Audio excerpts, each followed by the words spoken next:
Welcome, my fellow brothers, on Reward Hammer.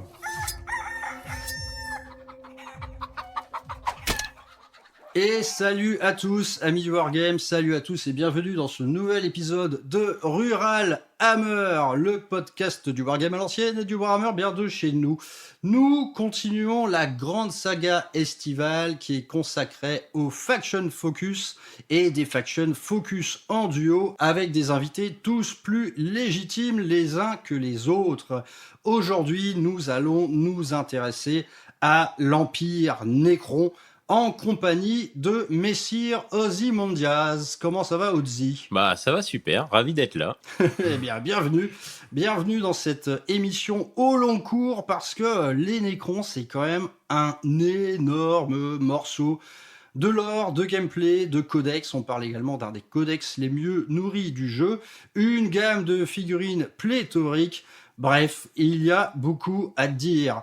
Dans un premier temps, présente-toi un peu. Ça fait combien de temps que t'es dans le hobby ?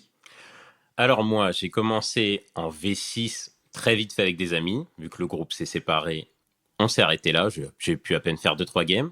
Et fin V8, je me suis relancé. Donc fin V8, ça a été la période de reprise d'un nombre assez incroyable de gens. Hein. C'est ça. Et après, la version était pas mal. Donc on a joué à 3-4 dans un garage. Ouais. Et après, on a recruté... jusqu'à créer une petite association. C'est ça. Ouais, une association, le Saint-Hobby. Et puis maintenant, on est 40-50 joueurs. Bah oui, donc l'association Le Saint-Hobby, c'est pas la première fois que j'invite des gens qui en font partie.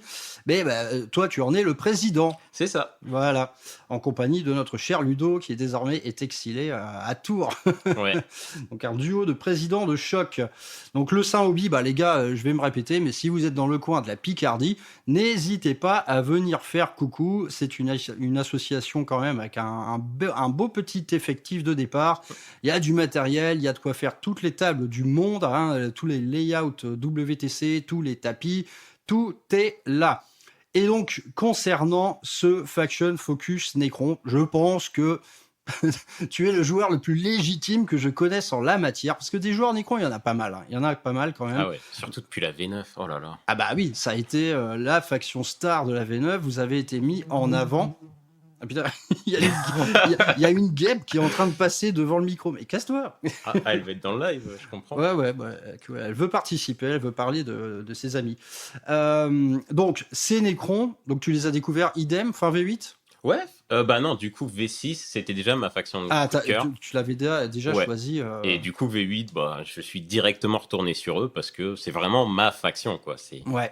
Donc pourquoi c'est celle qui t'a tapé dans l'œil en premier, bien avant les autres ? Bah déjà, moi j'ai regardé le lore, plus que les figurines, plus que l'aspect, c'est le lore. Et déjà, le peuple Necron, et encore a fortiori les Necrontyres, c'est des gens qui ont peur de la mort.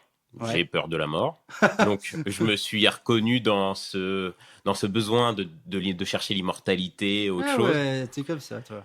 Et j'aime beaucoup les persos mégalomanes, imbus de leur personne. Et Imhotep, c'est le roi dans la matière. Ouais. Vraiment, c'est vrai qu'ils ont un petit souci d'ego, hein, les tétrarques. Surtout Imhotep, Elbrecht, il est allé voir Elbrecht en combat singulier, il lui a tranché la main et il l'a laissé en vie juste pour qu'il ait honte de lui-même. C'est genre, il est là, allez, va-t'en, va dire aux autres que je t'ai détruit, quoi.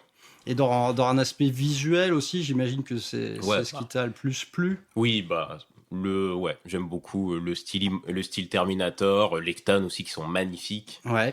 Enfin, c'est vraiment... Ouais, puis il y a un beau côté marée d'infanterie, en fait. Il y a un effet de masse d'une armée Necron qui est quand même assez terrible, quoi. Ouais, c'est ça, les milliers de guerriers que t'envoies qui marchent inexorablement et lentement. Ouais, voilà, c'est un peu les morts vivants du 41e millénaire, quelque part, quoi. Et à ce titre, depuis cette collection de figues, elle a dû quand même pas mal s'étoffer. Bon, je connais la réponse, mais en gros, combien de points tu as ? J'ai pas compté, mais entre 25 000 et 30 000. De toute façon, j'ai toute l'armée jouable, sauf l'obélisque, j'en ai que 2, il m'en faut le 3e pour avoir toute l'armée jouable. Donc ouais, toi t'as opté pour cette démarche-là, c'est que toutes les entrées du codex, tu les as en triple exemplaire. Ou triple, ou x6 si c'est des troupes et des transports. Ah ouais, putain. Ah oui, donc les 60 guerriers Necron, C'est ça. tu les as. Ouais. Avec les transports qui vont avec. Avec les guerriers Necrons sont jouables par 20, donc c'est les 120, oui. T'as 120 guerriers Necron? Ouais, et j'ai 60 immortels, ouais. Ouais, bordel. Ouais, donc là, effectivement, donc j'ai pu déjà dire par le passé que cette V10, quelque part, récompensait les collectionneurs. Bah, toi, du coup, tu en sais quelque chose. Que du haut de tes 30 000 points de Necron, tu peux jouer absolument tous les détachements qui sont présents dans le codex. Et toi, je sais que tu as quand même un goût prononcé pour la liste troll ou la liste fun, enfin, des listes parfois, mais délirantes, quoi. On a déjà participé à un tournoi, tu t'étais pointé avec 3 monolithes ou quelque chose de 3 monolithes et 2 Tesseract Vault. C'était très dur à déplacer, Ouais. mais j'ai quand même fait une belle perf. Ouais, je me souviens, t'as été en finale contre l'ami Monsieur Toc, c'est ça? Ouais, bah Monsieur Toc, ouais, je l'ai affronté et j'ai gagné, mais c'était pas la finale. J'ai dû finir dans les 10 premiers, mais pas non plus. On salue d'ailleurs Monsieur Toc et la petite équipe de Cuir Moustache qui organise un petit tournoi, voire 2 petits tournois annuels, je crois. C'est ça, à Tourotte, toujours d'excellents tournois, allez-y. Hein, Tourotte en Picardie, ouais, n'hésitez pas à aller jeter un coup d'œil, c'est très sympa. Donc toi, d'ailleurs, t'es un profil de joueur, donc déjà, d'expérience, je sais que tu es un très bon joueur.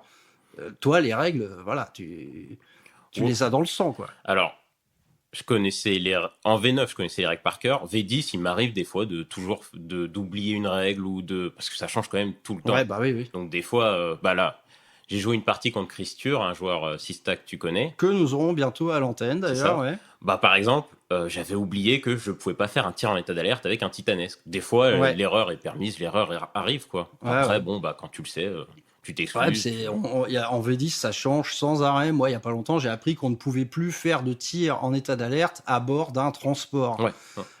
Bon, il y a des trucs que j'ai assemblés pour faire ça, tu vois. J'ai fait merde. Bon, en tout cas, toi, tu as un profil de joueur, j'ai envie de dire, qui sait tout faire. Tu sais faire des listes fun. Tu sais faire des listes de gros trolls, tes listes avec 18 motos Necron, là. Ouais. Et puis, j'avais une liste 9 arches. Donc, j'avais 3 arches Forge World, 3 arches de transport, 3 Doomsday. Puis bon, t'arrives sur la table, c'est stylé, t'as que des arches, t'es content, et puis voilà, quoi. Ouais. D'ailleurs, ces unités Forge aussi, tu les as en 3 exemplaires. Ouais, même si malheureusement, toutes les unités Forge ont disparu, sauf le gros titan, le gros scarabée. Ouais, donc c'est plus jouable, c'est même plus du légende. Non, bah si, c'est du légende. Ah oui, mais du du légende, coup, c'est jouable entre amis, quoi. Mais... Ouais, bah carrément. Ouais, bah, moi je sors assez régulièrement des trucs en légende. Bah oui, tu peux pas te pointer à un tournoi, etc. Donc voilà, liste fun, liste troll, et quand il s'agit de jouer les méta chaser, tu sais faire aussi, quoi. Ouais, mais j'essaye quand même toujours d'éviter les listes typiques qui gagnent les tournois. Ouais. Genre quand tout le monde joue... Canoptech, Canoptech. Hypercrypt. Je me suis jamais ramené avec mes 18 spectres et mes 3 Ctans et en faisant tu peux pas me détruire parce que je suis trop indestructible. Ouais, c'est même pas marrant à jouer, c'est genre... Mes règles ne sont pas très bien écrites, du coup je gagne, ça. Tu vois. Ouais, mais toi, je sais que en fait, t'as un degré d'expertise du jeu suffisant pour parfois prédire quelque part ce qui sera complètement pété en tournoi, quoi. Bah, dans l'association, à chaque fois on me troll parce que des fois je sors une liste qui n'est pas tournoi. Ouais. Et on voit que 2 mois après, il y a un mec qui gagne un GT avec. Mais pour avant, personne l'utilisait, quoi. Ouais, bah, c'est assez drôle. Bah, ça veut dire que tu as une excellente lecture de ton codex, hein, quelque part. Bah, le problème, c'est que beaucoup de joueurs se disent « Oh, tout le monde joue Canoptech, je vais jouer Canoptech. » Du coup, tu ne vois que des Canoptech. Ouais. Et quand tu cherches un peu, dès le début du codex, tout le monde jouait Canoptech. Moi, j'ai vu que Hypercrypt, c'était super fort. J'ai fait des listes Hypercrypt avec des monolithes, des Tesseract. Après, un jour, on a vu un mec gagner avec un monolithe, tout le monde a joué le monolithe. Après, Franchement, regarde, on te libère un semestre entier. T'as plus rien, t'as plus de boulot, t'as plus de copines, c'est terminé. Franchement, t'es en top 1 méta, quoi. Wow, t'es top player Necron français, quoi. Ah là, j'en mets ma main à couper. Hein. J'ai jamais affronté Ashord, qui vient de gagner les WTC. Exactement. Ouais. J'aimerais bien affronter un joueur comme ça, donc je peux pas dire, mais en tout cas, sur Mini Headquarter, je suis top 8 pour l'instant. Ouais, mais j'ai pas affronté on parle quand même d'un top 10 national. Moi, je dois être dans le top 5000 en Blue Angel, je crois. Bref, joueur à tout faire, clairement. Donc, tu as tout à fait ta place ici. C'est indiscutable. Après la collection, parlons plus profondément des figurines. Donc, dans les figurines, c'est qui tes chouchous? Déjà, qu'est-ce que tu penses de la gamme dans sa globalité, hein, depuis son gros coup de polish qu'elle a subi en V9? Qu'est-ce que tu en penses en globalité? C'est qui tes chouchous et lesquels voudrais-tu voir améliorer, changer, renouveler, etc., quoi? Je trouve qu'on a effectivement une gamme exceptionnelle et surtout très fournie. Mhm. Les figurines déjà que je veux voir changer, c'est les Destroyer Locust qui sont un peu vieux. Ouais, les petites soucoupes volantes, là. Ouais, l'Octane Nightbringer. Ouais. Il me fait de la peine, hein. Quand tu vois le Void Dragon qui est puissant, fier, immense, et que tu vois le vieux Nightbringer. Bah ouais, En le Void Finecast, en Dragon, plus. le Void Dragon, chef-d'œuvre, quoi. Ouais, voilà, c'est Void Dragon, c'est typiquement, je veux tous les Ctanes comme ça. Ouais. Je sais pas si t'as vu le Nightbringer qui a été fait par Artel Miniatures. C'est des. Non, j'ai pas. Je t'enverrai ça. Il est assez fameux, hein. Il est très grand. Enfin, c'est ce qu'on voudrait voir, quoi. Une espèce de spectre de la mort, quoi. Ouais. Vraiment très bon, quoi. Donc, ouais, les figues, quelques vieilleries, mais pas tant que ça, en vrai, quoi. Non, de toute façon, notre V8, ils nous ont refait des figues, V9 aussi. Franchement, en tant que Necron, depuis la V8, on est gâtés. Il n'y a pas à dire. V10 un peu plus timide, ils ont refait quelques persos, il me semble. V10 timide, parce que oui, ils ont refait Orican, il me semble. Ils ont refait Imhotech. Ouais. Et ils ont rajouté un personnage, un Overlord. Celui qui s'élève dans les airs, exactement. là, complètement enrubanné dans une espèce Donc, de on a eu truc ça, optique, mais là. là où en V9, je trouve qu'on n'était pas hyper fort intrinsèquement. Ouais. On était fort parce qu'on avait des objectifs secondaires pétés à faire. Mhm. Mais l'armée n'était pas forte intrinsèquement. Là, ils nous ont mis beaucoup de règles. Donc même s'ils n'ont pas passé beaucoup de temps sur les figues en V10, ils nous ont gâtés en règles, ils nous ont gâtés en tout ce qui est gameplay, quoi. On en reparlera, mais clairement, dans les codex, il fait partie de la team des grands gagnants. Donc figurines, lesquelles tu voudrais voir changer, finalement, à part les Locust Nightbringer, et franchement, après, le reste, tout me semble ok. Hein. Un seigneur Locust, éventuellement. J'ai vu qu'il y avait des gars qui fabriquaient pas mal le leur. Seigneur Locust, il est pas fou, mais c'est un Locust avec un bâton plus grand, quoi, et un petit... c'est pas... Donc côté gamme de figurines, on part quand même sur quelque chose de très fourni, de globalement très récent. On peut regretter certains trucs qui sont restés un peu en easy to build. T'as les Destroyers Scorpec, il manque un peu de modularité. Et à côté de ça, en termes de figurines, c'est une des factions où on arrive assez peu à se projeter dans la conversion. On voit pas trop quoi créer de plus par rapport à ce que sont les figues à l'état naturel. Donc assez peu de choses à dire en matière de conversion. Moi, les jouets nature, ça me paraît tout à fait suffisant. Bon, maintenant, on va se jeter un peu dans le lore. Et là, putain, on pourrait y passer 2 heures à part entière. Clairement. C'est un énorme morceau. Moi, je vais te parler de la découverte des Necrons quand je l'ai vécu à l'époque, hein, quand j'étais un petit brother Maxou. C'était en fin de V2, si mes souvenirs sont bons. Donc, le premier codex officiel Necron est sorti en V3. Et en V2, mais c'était la zermie, hein. On avait déjà les figurines qui étaient complètement dans l'esprit boîte de conserve. Je sais pas si tu as vu les immortels qui étaient tout gros là. J'ai vu les vieilles versions. J'en ai chez moi pour la collection, mais j'y ai jamais joué, quoi. Il y avait assez peu de choses. Il y avait immortel, guerrier, un seigneur, quelques scarabs. T'avais un destroyer, je crois, à l'époque. Ouais, les destroyers, à l'époque, ça, on aurait dit des Necrons sur fauteuil roulant volant, tu vois, ils étaient assis, tu vois. C'était même pas. Donc il y avait assez peu de choses, et surtout du côté du lore, c'était rachitique. C'était réduit à sa plus simple expression, c'était les morts vivants du 41e millénaire. Ils se réveillent de cryptes enfouies. On sait pas trop pourquoi, on sait pas trop. Ça se limitait à ça. C'était à peine plus creusé dans le Codex V3, et depuis. Le lore, il s'est développé de telle manière à ce que les Necrons, sur une échelle de temps, c'est la faction la plus longue. Donc c'est la faction au lore le plus long. Et j'ai envie de dire, parmi un des plus touffus.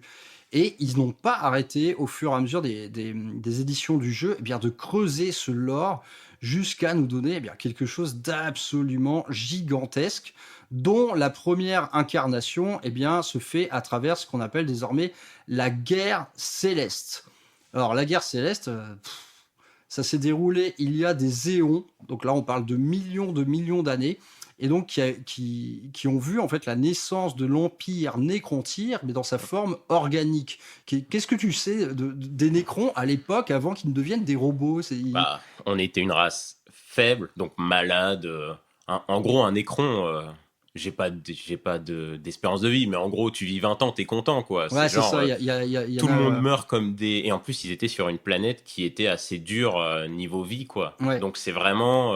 Et c'est pour ça d'où vient leur peur de la mort. C'est vraiment... tu nais Nécron, tu sais que dans 10 ans, t'es mort et... T'es condamné dès la sortie, quoi. Ouais. C'est ça. Ouais, donc l'Empire, donc là on dit pas les Nécrons, on doit dire Nécrontyr. les Nécrontyrs à l'époque, lorsqu'ils étaient des créatures organiques, assez humanoïdes d'ailleurs, ils ressemblaient fort à des humains. Voilà, ta vie n'était qu'une succession de tumeurs.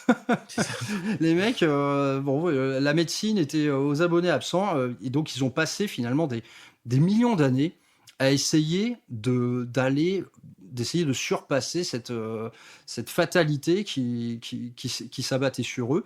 Tandis que de l'autre côté de la galaxie, eh bien, il y a une des toutes premières races vraiment primitives que la galaxie ait vu naître, que maintenant on appelle les Anciens.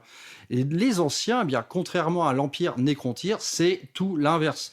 On parle d'une race hyper avancée, hyper intelligente, et quelque part qui, elle, a eu toutes les faveurs de la science, du progrès, et globalement de l'élévation de l'esprit et de l'âme. Donc, d'un côté, ils avaient tout.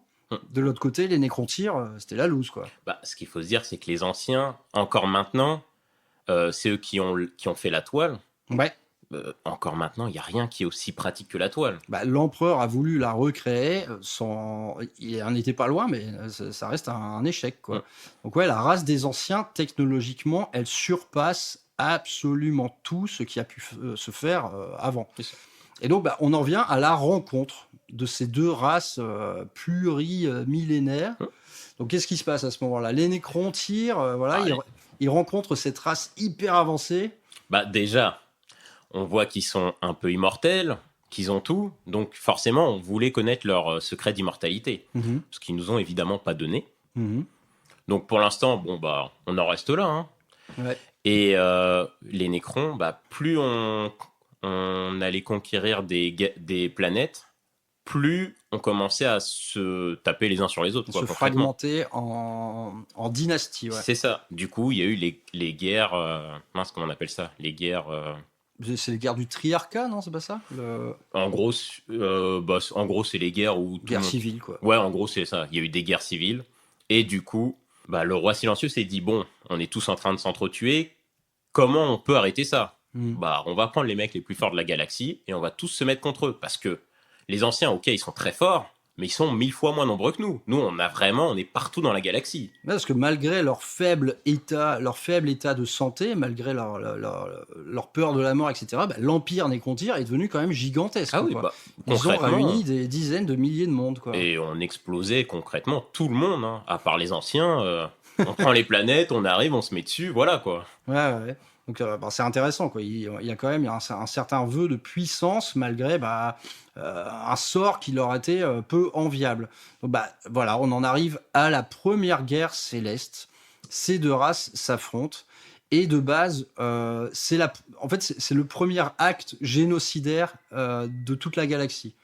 Les Nécrons, lorsqu'ils se mettent à faire la guerre, finalement à raser les mondes qui ont été colonisés par les anciens.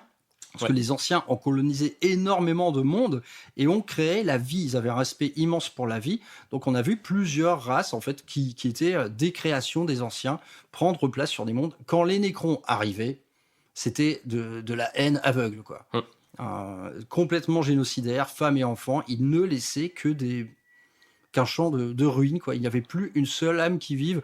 Moi, j'y vois une espèce d'extrémisme un peu tyrannide, hein, quelque part, dans la manière de faire la guerre, quoi.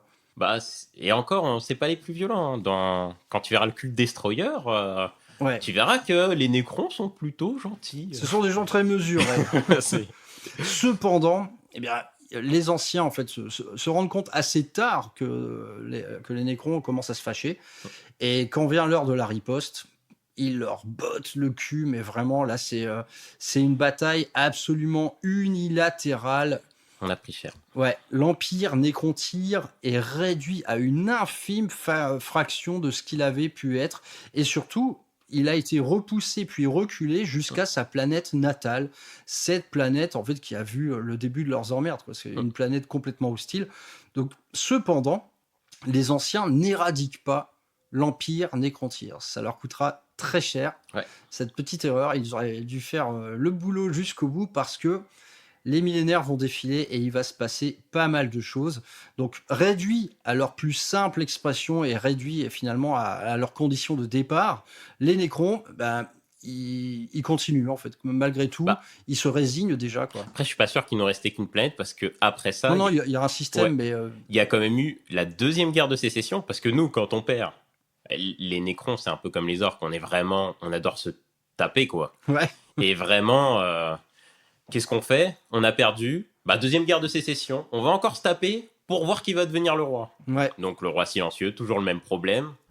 Donc lui, qu'est-ce qu'il va faire ? Il va essayer de trouver un moyen de remettre les Nécrons derrière lui et de battre les anciens. Ouais. Donc il lui faut une énergie, il lui faut quelque chose d'incroyable qu'on va trouver dans l'univers, qui sont les Ctans. Ouais, donc il se trouve qu'il y a une petite équipe scientifique qui fait la rencontre d'une forme de vie inconnue. Une forme de vie qui est cristallisée sous la forme d'énergie pure, quoi. C'est ça. Donc là, on parle d'une entité primordiale, un des premiers trucs, quelque part, qui est pris vie dans la galaxie, bien avant les anciens encore. Et donc, cette forme de vie, il y a eu une équipe de scienteux Nécrontyr qui va réussir à l'incarner dans un corps de métal. Comment vous appelez ça, votre métal organique, là ? Le nécroderme. Le nécroderme, ouais, c'est ça. Donc, ils vont réussir à enfanter une espèce de créature comme ça, avec l'incarnation de cet esprit qui existe là depuis des éons. Donc, c'est un Ctan. Il se présente, il a un nom, et il finit par rencontrer le roi silencieux. Est-ce que le roi silencieux, à cette époque, c'est Zarek ? Je ne crois pas encore. Si, c'est toujours été lui. C'est déjà lui, ouais. C'est déjà Zarek. Donc, Zarek fait connaissance avec le Ctan, et quel est le plan qui se dessine dans tout ça ? Puis il savait pas que c'était le mystificateur, c'est un peu le Loki, quoi. C'est un peu le dieu de la tromperie, quoi. Ouais. Donc bon, quand c'est ça, c'est pas trop le... Du coup, le plan, c'est toujours le même, avoir l'immortalité quand même. Ouais, le but c'est ça, c'est de passer outre sa condition physique malheureuse. Et le Ctan, il a des propositions à cet égard-là. Ah oui, quoi. lui, l'immortalité, il connaît. Il va nous la donner, avec les corps qu'on connaît, les corps des Nécrons, qui sont résistants à tout, qui peuvent résister des milliards d'années. Ouais. Et même quand on tue un Nécron, hop, il revient juste à la crypte, et on le refabrique, et il ressort comme neuf. Donc ouais, la démarche scientifique, quelque part, c'était on mettait les Nécrons dans des espèces de fours, là. Ouais, c'est ça, et tu les... Il y a un nom, je me souviens plus très bien. Entre-temps, le Ctan aussi vous apprend qu'il n'est pas seul. Ah oui, ils sont nombreux, les Ctans, à l'époque. Il a potentiellement des petits copains qui vont se joindre à la fête. Donc, cette phase de réflexion-là, Zarek, il met pas mal de temps à y réfléchir. Ouais. Mais il prend une décision, il dit « Ok, on y va, fais-nous renaître, quoi. » Et à l'issue de ce protocole, qu'est-ce qui se passe ? C'est la débandade, quoi. Moi, je dirais pas ça. Moi, je trouve que c'est une bonne chose. Mais après, bon... même les Nécrons, toujours, sont... Il y en a qui sont OK, il y en a qui sont contre, comme le roi silencieux. Ouais. Donc, après, tu te retrouves avec 90% des Nécrons qui n'ont plus de pensée, qui n'ont plus rien. C'est juste des robots bêtes et méchants. Plus d'âme, quoi. Ouais. C'est ça, il n'y a plus d'âme. Donc, tout ce qui est guerrier Nécron, tous les... Quand t'es pas une élite, voilà, tu ne réfléchis plus. T'obéis aveuglément aux ordres, tu ne peux plus rien faire. Donc ouais, ceux qui se sont fait épargner de cette suppression d'âme, c'est finalement les dirigeants, quoi. Les dirigeants ou les scientifiques, les cryptech, qui, on n'en a pas assez parlé, mais les Nécrons sont quand même très très bons niveau science. Hein. On a, dans la galaxie actuellement, on a vraiment les meilleures armes, on a des Tesla. Ouais, puis même pour se déplacer dans l'univers, on sait le faire sans le warp et sans la toile. Certes, ouais. On est les seuls à savoir faire ça. On est vraiment une super... Et c'est comme ça qu'on a colonisé la plupart des planètes. Ouais. Et du coup, donc oui, il y a les cryptech qui, eux, gardent toute leur intelligence. Et les nobles, les overlords, les pharaons, les tétrarques, tout ça. Mais après, t'as aussi les gardes du corps des nobles, les Lich Guard, tout ça, ça reste assez intelligents. Même, et même en dessous, t'en as quand même qui arrivent à avoir un brin de réflexion, même s'ils n'ont pas beaucoup de jugeote, quoi. Mais bon, il y en a un qui se les mord quand même, eh bien c'est Zarek. C'est ça. Zarek constate dans l'impuissance la plus totale qu'il a. En fait, c'est comme s'il avait exterminé son propre peuple, quoi. Ouais. Parce qu'il l'aimait profondément, ce peuple Nécrontyr, de base. Bien sûr. Donc, des Nécrontyrs, c'est ici qu'ils deviennent Nécrons. C'est-à-dire purement Nécrons.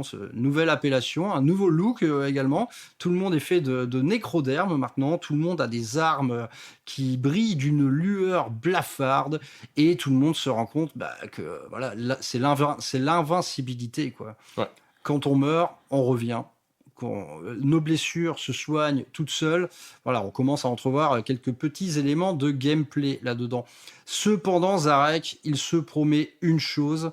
Ce que lui a fait ce Ctan de merde là, il ne lui pardonnera jamais. Et outre le fait de vouloir se venger des anciens, eh bien, ça prendra le temps qu'il faudra, mais il prendra également sa revanche sur les Ctan. Sauf qu'un des problèmes, c'est que les Ctan, eux, ils n'ont pas fait ça par gentillesse. Ils s'étaient déjà affrontés contre les anciens et ils veulent qu'on les aide à redétruire les anciens, mais toute notre énergie, ils l'ont emmagasiné et ils sont devenus surpuissants. Ouais, ils se nourrissent de l'âme des créatures donc, vivantes. Tous les Nécrons, ça les a renforcés, ils sont des centaines de fois plus puissants qu'avant, quoi. Ouais. Donc on peut pas les affronter comme ça. Donc maintenant, les Ctan, eh bien, il y a toute la famille qui s'est pointée. Donc on découvre pêle-mêle le dragon du vide, le Nightbringer. Voilà, ces trois-là sont les plus puissants, avec celui qui est apparu le premier, là, je me rappelle plus. Il y en a des dizaines, il y a un Ctan du feu, il y en a plein. Ouais. Donc les Ctan, qui sont des dieux, clairement. Donc là, ils sont des dieux incarnés grâce à la technologie Nécron, c'est-à-dire qu'ils ont changé de corps, tout simplement. Avant, ils n'en avaient pas, c'était juste des formes d'énergie primitives et brutes. Maintenant, eh bien, ils marchent aux côtés des armées Nécron. Et à cette occasion, ça marque le début de ce qui sera appelé la Deuxième Guerre Céleste, et qui est à cette heure le conflit le plus gigantesque de toute l'histoire de Warhammer 40 000. L'hérésie d'Horus, à côté, c'était un petit pogo devant un concert de heavy metal dans une salle des fêtes. Donc la Deuxième Guerre Céleste, on part d'un conflit qui s'étend sur des millions d'années. Il y a énormément à en dire. Cependant, ça marque naturellement une reconfrontation avec les anciens, et lorsque les anciens découvrent l'existence des alliés, déjà ils sont sur le cul par rapport au changement de l'Empire Nécrontyr, ils se disent mais putain, qu'est-ce qui leur est arrivé? On leur tire dessus, ils tombent plus, c'est chaud frère. Et donc il y a eu cette première confrontation avec les Ctan qui a donné une nouvelle donne en termes d'affrontement, quoi. Les anciens étaient surpuissants, ils étaient invaincus, jamais ils n'avaient fait face à un adversaire pareil, et devant les facultés des Ctan qui sont immenses, les Nécrons se sont mis à envahir la toile. Et grâce encore au... Je sais plus si c'est le mystificateur ou un autre, mais un Ctan qui leur donne... le secret de la toile, quoi, simplement. Ouais. Donc là, pour les anciens, ça marque un virage. Ils se sentent extrêmement menacés. Donc là, on parle d'un conflit où les milliards de morts, c'est tout le temps, quoi. C'est terrible. Là où les Nécrons avant étaient sans merci, là, ils ont viré dans la haine pure. Finalement, depuis leur entre guillemets réincarnation, maintenant, il existe chez l'Empire Nécron une haine de tout ce qui est vivant, quoi. Dès que ça bouge, on y va, quoi. J'irai pas jusque-là, parce qu'il y a quand même des Nécrons qui sont capables d'alliance. Ouais. Comme je t'en avais parlé, on s'est déjà lié avec des Blood Angels. Ça va pas la tête. Parce que on considère que les Tyrannides sont une menace... Zarek considère que les Tyrannides sont une grosse menace, donc on est prêt à s'allier. Ouais. Mais effectivement, on est plutôt enclin à tuer les gens en général. Ouais, pas âme qui vivent. Donc, déjà, les anciens sont sous le choc, parce que voilà, toutes ces nouvelles formes de vie qu'ils avaient créées se font complètement génocider. Et devant finalement l'urgence de la chose, ils se sentent vraiment menacés. Ils vont faire appel à des créations à eux. Donc, made by the anciens. Et là, en fait, on va parler de deux factions du jeu qui ont leur heure de gloire plus tard. Les Eldar, et ceux qu'on appelait à l'époque les Gorks, donc les ancêtres des Orques. Donc il y a deux nouvelles factions qui rentrent dans la danse pour prêter main forte aux anciens, pour venir limiter en fait cette invasion Nécron et Cthulhu qui devient absolument délirante. Et là, il y a une succession de clauses et contre-clauses. C'est que dès que quelqu'un met en place une nouvelle stratégie, l'autre y répond. Par exemple, lorsque les Eldar arrivent dans la danse, et donc les Eldar sont infiniment liés à tout ce qui est psychique, donc là, ils arrivent à tuer les premiers Cthulhu, en fait, quoi. Ouais. Ils arrivent à tuer les premiers Cthulhu. Donc, panique à bord. La riposte, c'est quoi ? C'est la mise en place de la pierre noire. Est-ce que tu peux nous en dire un mot de cette pierre noire ? Attends, la pierre noire. Non, je t'avoue que je suis perdu. Les monolithes Nécron. Donc, les monolithes Nécron. Oui, tout ce qui est... Ouais. Donc, ces gigantesques sculptures en pierre noire, en fait, qui créent une zone de nullification du warp. Ah oui, toi, tu parles de la sombre roche. La sombre roche. Et nous, on appelle ça la noctilite. Ouais, voilà, il y a 36 mots, quoi. En gros, ça a été créé par les anciens pour contrer, justement, les Eldar à l'époque, quoi. Ouais.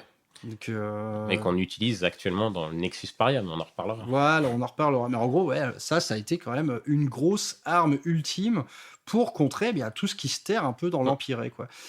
Puis nous, c'est vraiment notre problème. Le psy, les Nécrons ne comprennent pas le psy, on est des robots. Ouais, tu nous attaques au psy, on meurt, quoi, c'est tout. Ils sont intégralement désolidarisés en fait du warp, quoi. Un peu à l'image des taux, quoi. Il y a quelques factions comme ça qui sont complètement mises à l'écart par rapport à tout ce qui est psychique.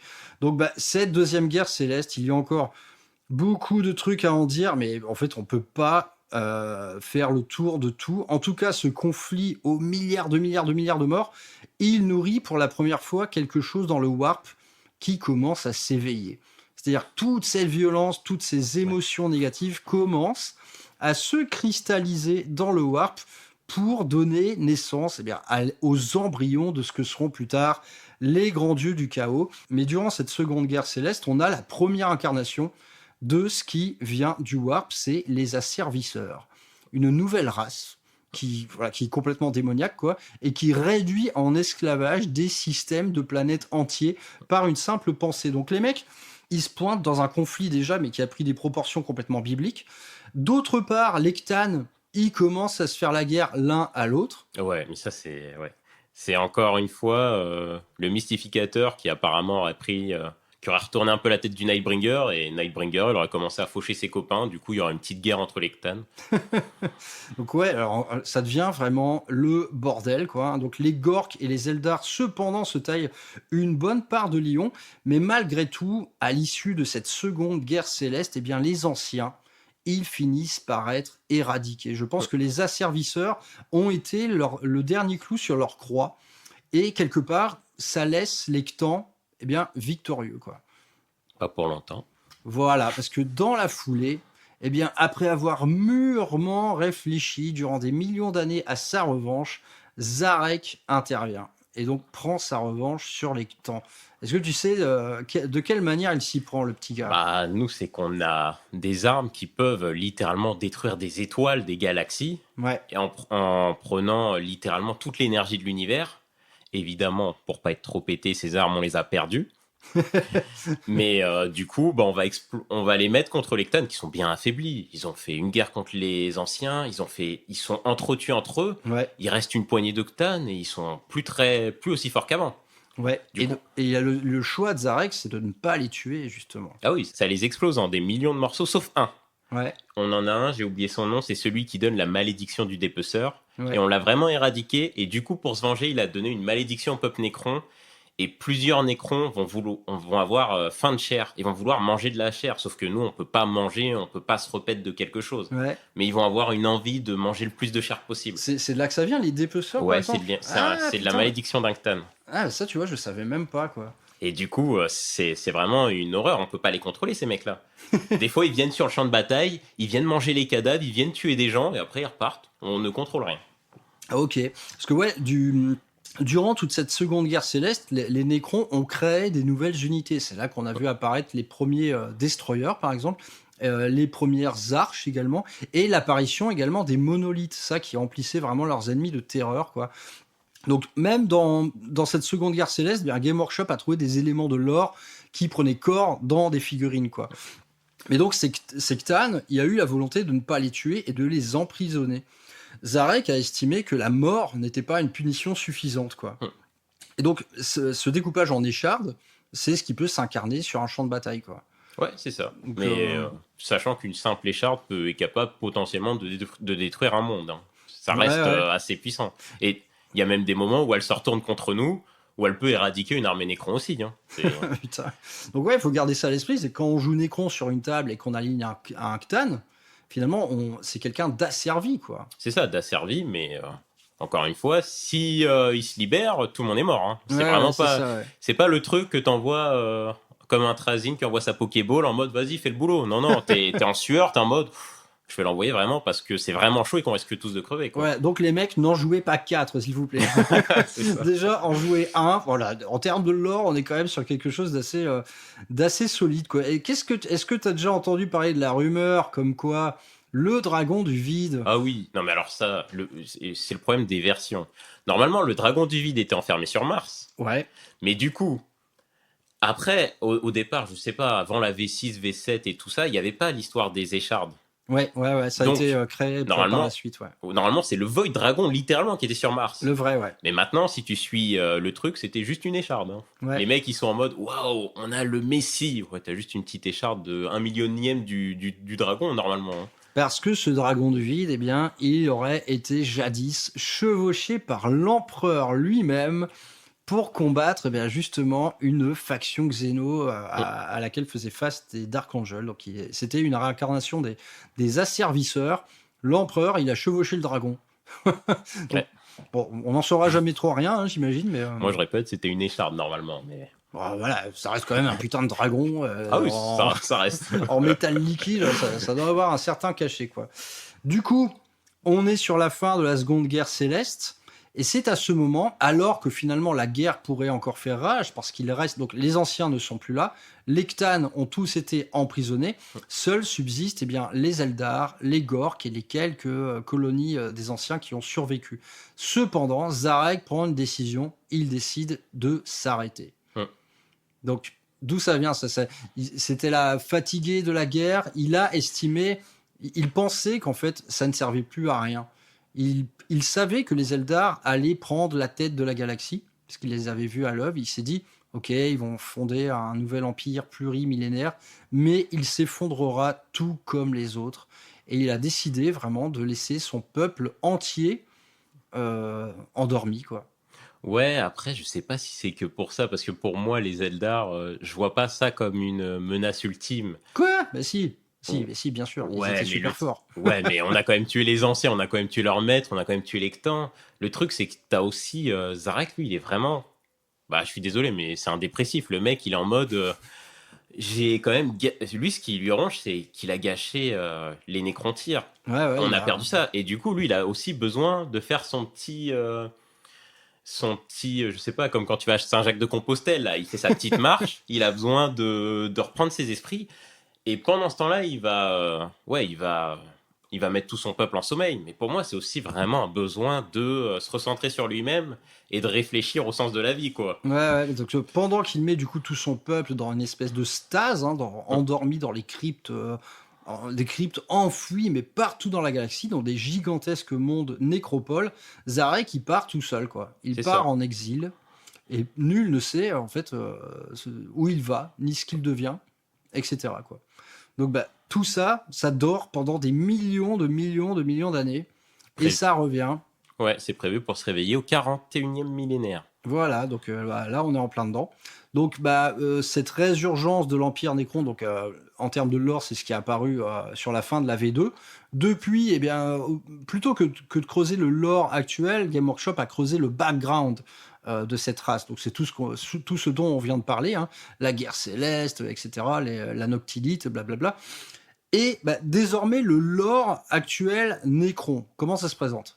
Bah, déjà, on se réveille, c'est déjà pas mal. Ouais, Le problème, c'est que quand tu te réveilles, bah, il y a des planètes qui ont potentiellement qui n'existent plus. Mhm. Il y a eu des gros bouleversements sismiques ou je ne sais pas. Après, il y a nos problèmes mentaux, parce que 41... il y a eu tellement de temps que des fois, t'arrives, genre on a des boss, je sais pas, le Nemesor Zandrek, ouais. il se croit toujours à la guerre de sécession. Pour lui, tout le monde est Nécrontyr, et du coup, il est gentil avec tout le monde. il y a une phrase qui dit, quand il voit des orques, il fait « Je comprends pas pourquoi il y a des nécrontyres qui se mettent en vert et qui crient. Ça ne sert à quoi? Ça ouais, sert à donc le quoi ?» mec, il est resté bloqué il y a 65 millions d'années. Ouais. C'est ça. Et du coup, on a beaucoup de gens qui commencent à avoir des problèmes mentaux, quoi. Ils deviennent zinzin, ils deviennent fous. Ils deviennent fous. Donc ouais, donc la résurgence de l'Empire Nécron, finalement, elle se fait naturellement dans la violence, et également sous le retour de Zarek également, qui revient un peu d'on ne sait où d'ailleurs. Mais après, tu as des gens qui sont réveillés avant le 41e millénaire, Ouais. comme des gens qui vont se réveiller après. Oui, c'est pas fini en fait, quoi. C'est ça. Et en fait, tout a été un peu décalé, hein, de toute façon. Ouais, donc ça c'était... en fait, il avait mis l'alarme sur son smartphone, mais il n'y a plus de batterie, en fait. Concrètement, pour tous les possesseurs de montres, une montre, normalement, c'est pas censé être capable de rester des années à la bonne heure. Donc, 65 millions d'années, je veux dire... Ouais, voilà, 65 millions d'années, des fois, l'aiguille, elle est pas... Même si ça se décale d'une microseconde par an... ça commence à piquer à la fin. Au bout du chemin, ça fait quelques siècles. Hein. Donc ouais, en fait, le lore Nécron, il est potentiellement encore développable, parce qu'il y a des mondes nécropoles qui ne se sont pas encore éveillés.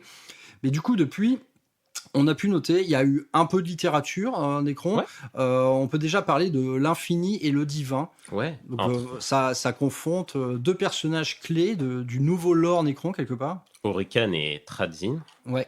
Donc Tradzin, c'est le collectionneur. Hein, c'est, oui, donc le fameux musée, le gardien du musée. C'est ça. Le mec, je sais pas si t'as vu, mais pour aider Cadia, le mec, il ressortait, il regarde dans son petit musée, il fait « Oh tiens, j'ai plein de Cadia. Oh tiens, j'ai ça. » Et il balance ses Pokéballs et tout. Et puis comme ça, il aide les gens.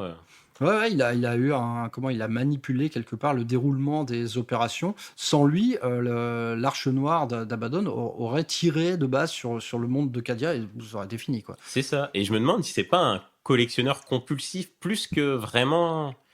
Parce que le mec, en fait, il collectionne tout ce qu'il peut, mais je me demande si c'est pas plutôt un trouble mental, parce que... moi j'ai lu la chute de Cadia, là, le roman en 2 tomes, et clairement, Trazyn, il est zinzin, quoi. Et tu vois, quand... Il est hyper capricieux, tu sais. Ouais, il est hyper capricieux. Justement, tu vois, dans l'Infini et le Divin, un moment, pour faire une blague à Orican, il prend une de ses Pokéballs, il lui jette. C'était un patriarche Genestealer. Ouais. Donc déjà, Orican manque de mourir, et après, le truc, il ravage la planète, quoi. Et il lui dit, mais pourquoi t'as fait ça ? C'est une blague. Il est con. C'est pas genre, c'est genre, le mec, il est dans le Louvre, et il balance sa Mona Lisa sur un mec pour rigoler, quoi. Ouais, il y a ce côté, c'est assez rigolo dans les personnages Nécron. Ils ont vraiment des personnalités très fortes, mais parfois presque un peu gogol, quoi, tu vois. Ouais. C'est plus humain qu'humain, quoi. Et donc, dans ce roman, l'Infini et le Divin, c'est Trazyn se confronte à la vision d'un autre. Il y a 2 aspirations différentes pour l'avenir du peuple Nécron. Il y a 2 formes différentes qui se proposent à eux. Est-ce que tu peux nous en parler ? En fait, Orican, lui, il est plus dans la transcendance, dans se transcender. Et d'ailleurs, même dans le jeu, on peut le transcender une fois dans la partie et il devient beaucoup plus fort. Et en fait, je crois que tu as la dynastie Méphrite aussi qui recherche ça. On veut se transcender. On veut pas rester un corps tel quel.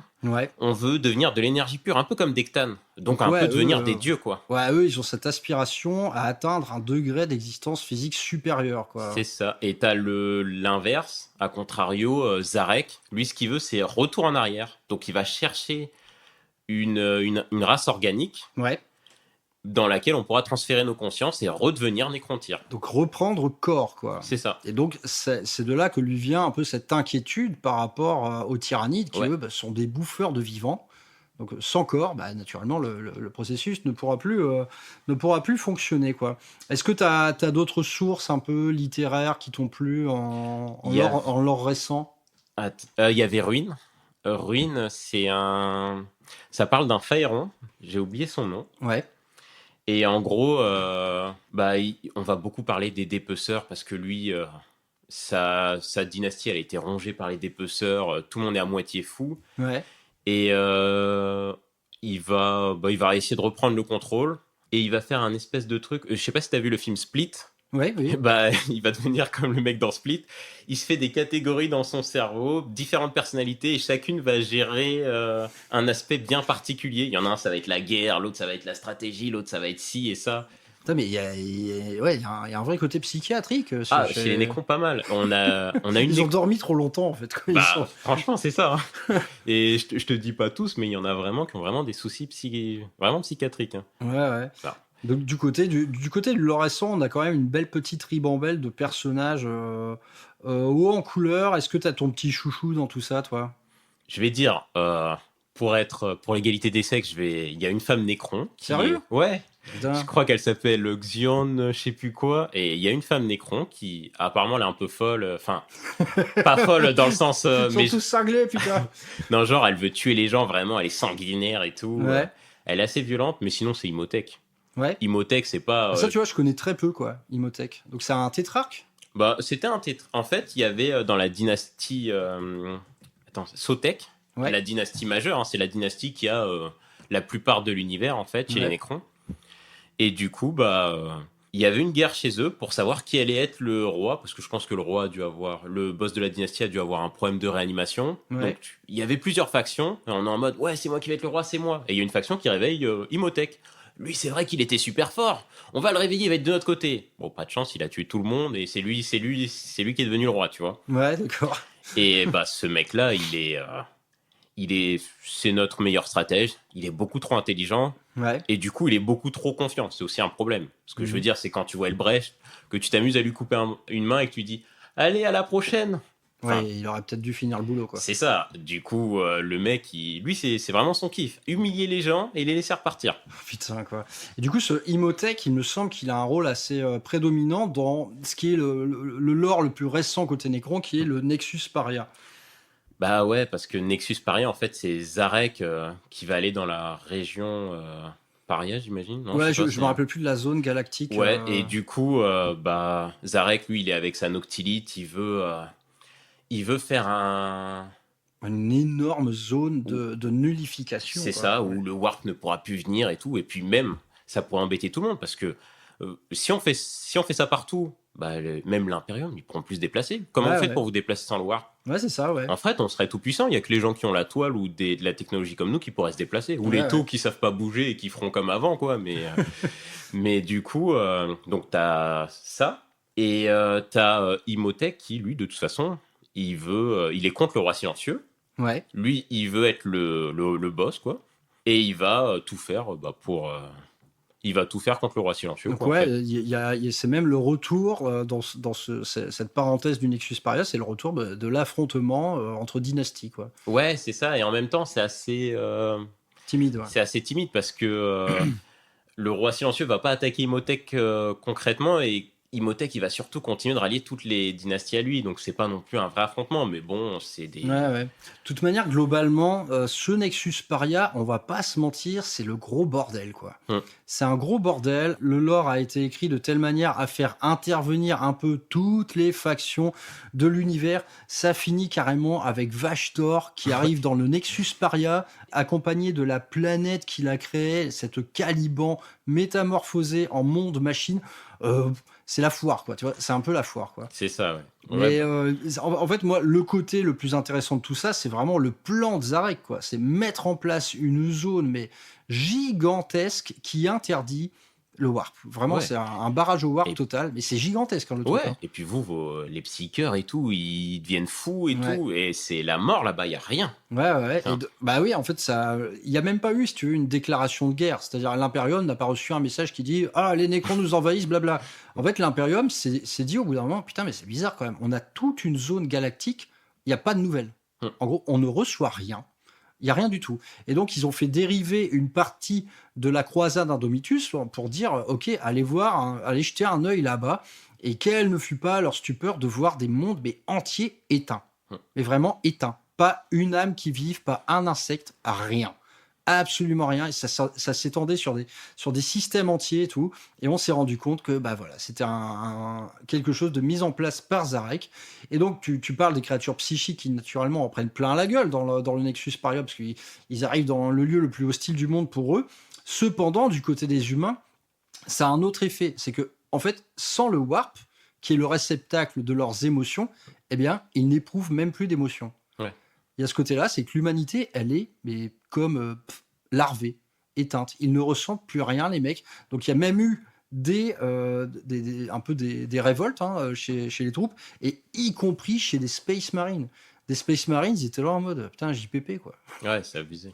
Bah ouais, du coup, là, c'est là qu'intervient, à mon avis, ce qui est le plus intéressant dans ce petit secteur de l'or, c'est que la seule chose qui arrive à contrecarrer ça, c'est la foi Ah oui. impériale. Et puis les sœurs de bataille. Les L'enfer. sœurs de bataille arrivent complètement mais galvanisées, complètement endoctrinées religieusement. Eh bien, elles, ça fonctionne. Ouais. Dans ce Nexus Paria, elles ne subissent pas cette espèce d'extinction globale de ce qui fait qu'on est des êtres humains. Et puis même pour nous, c'est une anomalie. C'est comme les psycheurs, on comprend pas. Elle sort d'où cette fois? Qu'est-ce que c'est? C'est Ouais, pas ouais. scientifique, c'est pas. Du Ça, coup, on est perdu. Ouais, ça, je trouve ça assez génial, honnêtement. Donc, globalement, l'Imperium fait en sorte eh bien, de ranimer ses armées sur place grâce à la foi. Donc, ils envoient tous les extrémistes religieux. Quoi. Ils Ouais. envoient les Black Templars, hein, qui sont un peu les...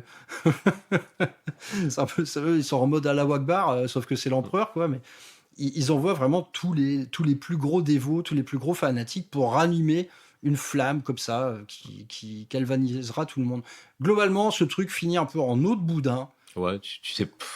Ouais, on sait pas. Au Ouais. final, Ils bon, en il ont y a fait eu des morts caisses des au deux début côtés, de la... mais- Ouais, ils en ont fait des caisses au début de la V9, mais un peu comme Léviathan, la flotte russe Léviathan, ok, elle est là, c'est le bordel, mais on sait pas comment ça finit, quoi. Ouais, c'est ça. Il y a jamais de mort, il y a jamais de truc définitif, non, les enjeux finissent toujours par être tempérés. Ça devient un peu chiant. En fait, tous ces segments de lore qui sont un peu laissés en suspens, tout ça, ça commence à s'accumuler, quoi. Donc, Ouais. les Nécrons n'échappent pas à la règle. Donc maintenant, Audzi, je vais te laisser parler peinture. Ah, j'ai failli peindre une figurine une fois. Voilà. Donc ça t'a plu, cette figurine Ah non, c'est long. Ouais, voilà. Et Donc, j'ai commencé, mais vraiment, j'ai barbouillé, je fais bon, j'ai un peu dépassé là, ça me saoule. Mais non, mais c'est à cause des gens comme toi aussi. Tu peins trop bien, et moi je vais passer 1 heure et je vais faire, mais c'est dégueulasse. Et après tu vas me dire, bah oui, il faut, moi pour avoir ce que j'ai fait, il me faut 3000 heures d'entraînement. Je fais, mais non, jamais je ferai ça. donc est-ce que c'est... Ouais, t'as ni l'envie ni le temps, en gros.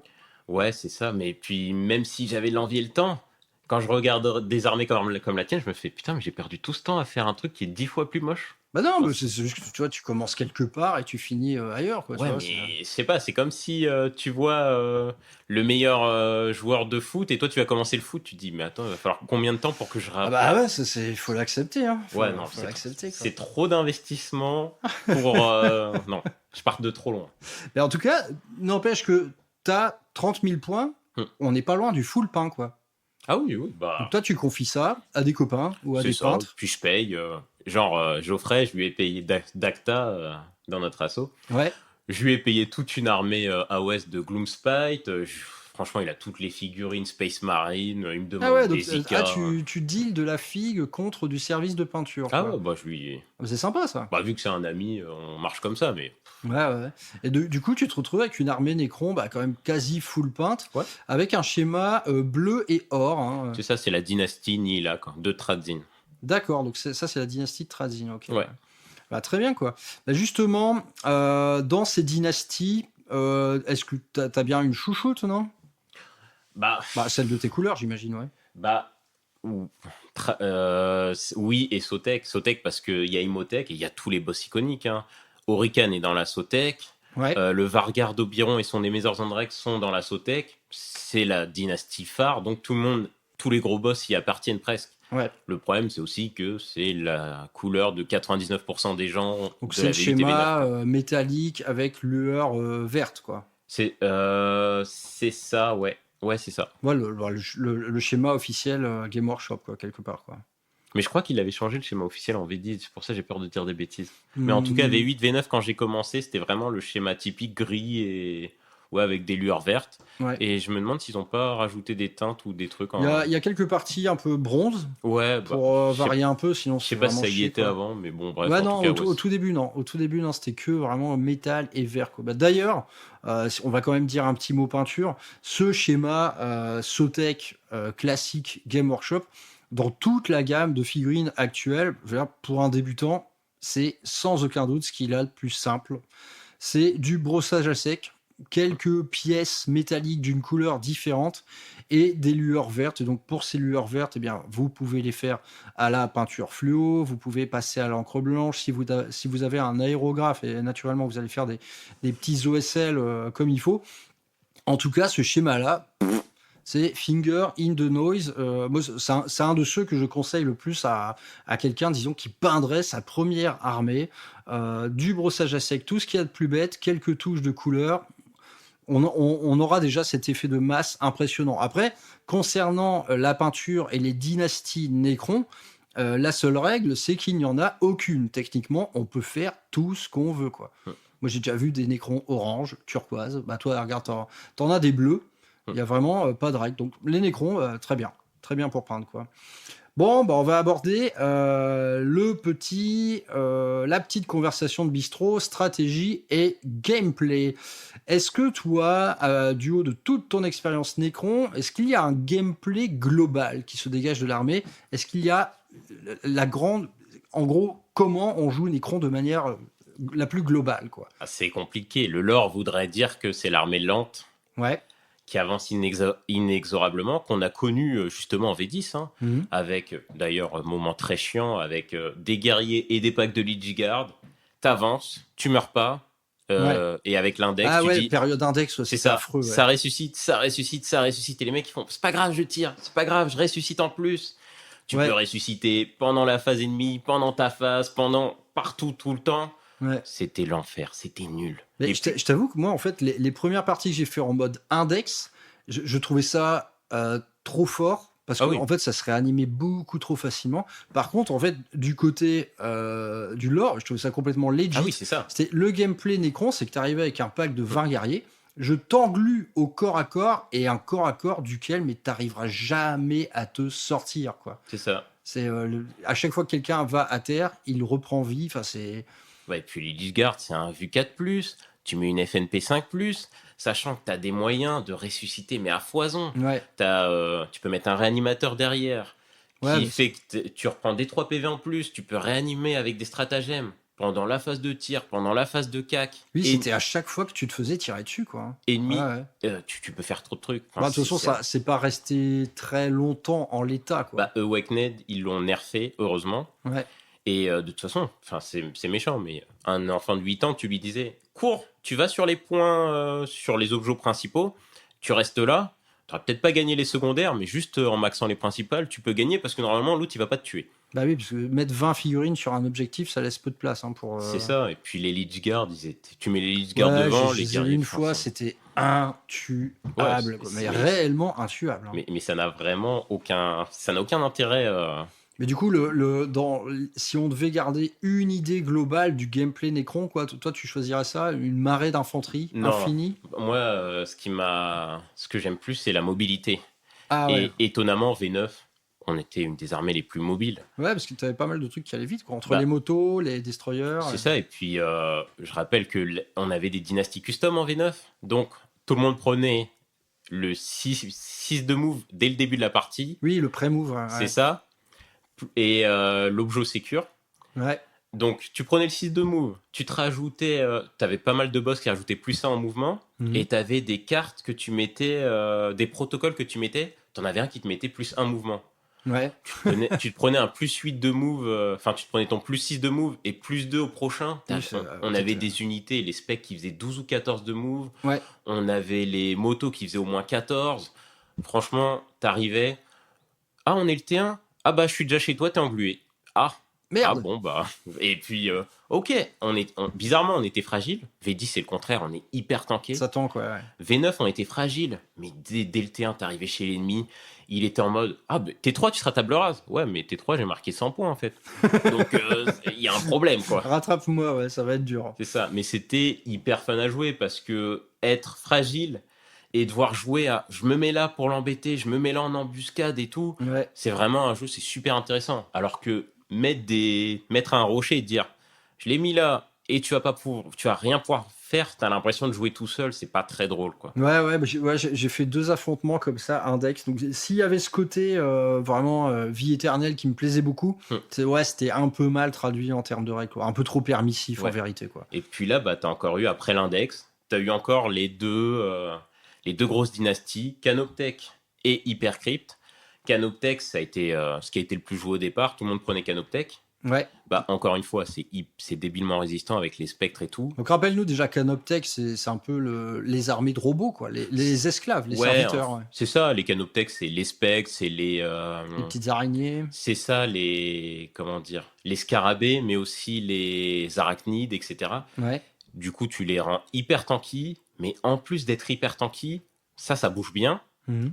Les spectres peuvent traverser les murs. Ah tiens, je savais pas ça. Ils sont bêtes, le mot-clé bête, ça passe. Ah oui, c'est vrai, ouais, c'est pas considéré comme des motos ou je ne sais quoi. Non. Et le pire dans tout ça, c'est qu'en plus, tu as des stratagèmes super forts. Tu me tires dessus, je fais je peux. Si tu as plus de 12 pouces, je peux être inciblable. Du coup, tu deviens inciblable. Donc, le mec, il est en mode super, je pouvais le gérer, mais je peux plus gérer cette unité-là. Ouais, Spectre non opératif, c'est pénible. Quoi. C'est ça. Toi, tu dis, je vais arriver à 9 pouces ou 8 ou 7 pouces de lui pour le charger. Ah bah non, je fais 6 pouces, je me cache derrière quelque part. C'est l'enfer. C'est super fort, hein, mais c'est l'enfer. Et en plus, tu joues vraiment sur la tankiness. Mais il y a beaucoup plus de stratégie qu'en index. Ouais.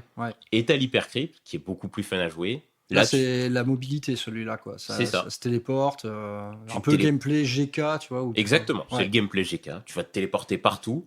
T'es pas le plus tanky, t'as pas les stratas les plus pétés, mais tu vas partout.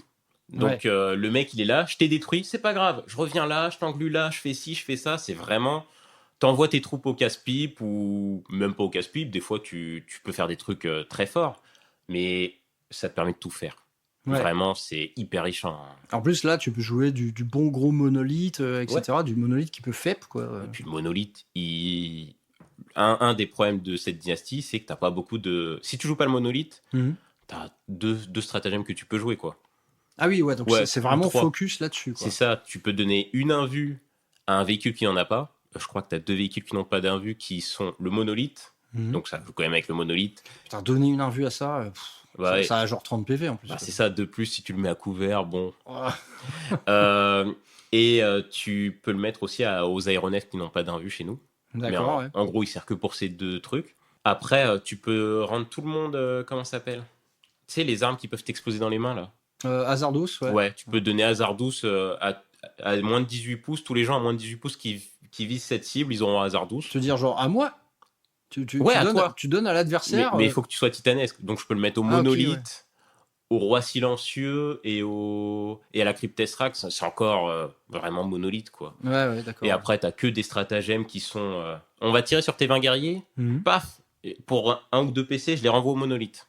Ok, donc, d'accord. Ouais. Tout combotte avec le monolithe, sauf vraiment... Et puis tu peux faire débarquer de ça, des destroyers qui peuvent charger dans la foulée. C'est ça. Mais le stratagème qui est exceptionnel, c'est que tu peux faire à 3 pouces. Après, tu peux pas charger, mais du coup, tu peux faire partout où tu vas. Tu voles des objectifs. C'est ça. Si tu as du tir à courte portée. Et tu as des figurines comme les immortels, tu peux les mettre avec un boss qui va faire que tu tires et après, tu as le droit de faire un pouce de 6 moves. Ça, c'est super. Ouais. Donc, tu peux vraiment voler les objectifs, tu as une mobilité de dingue. Réembarquer dans un transport. Ouais. Et des trucs comme ça. Ouais, enfin, nous, on joue pas trop transport, en vrai, on est con, mais ouais. Du coup, en termes de... tu vois, on va revenir un peu sur la V9. Moi, je me rappelle... Donc, en V9, on avait ce gameplay qui était découpé suivant des dynasties. Moi, je me rappelle avoir très souvent affronté Méphrite, par exemple. C'était le tir.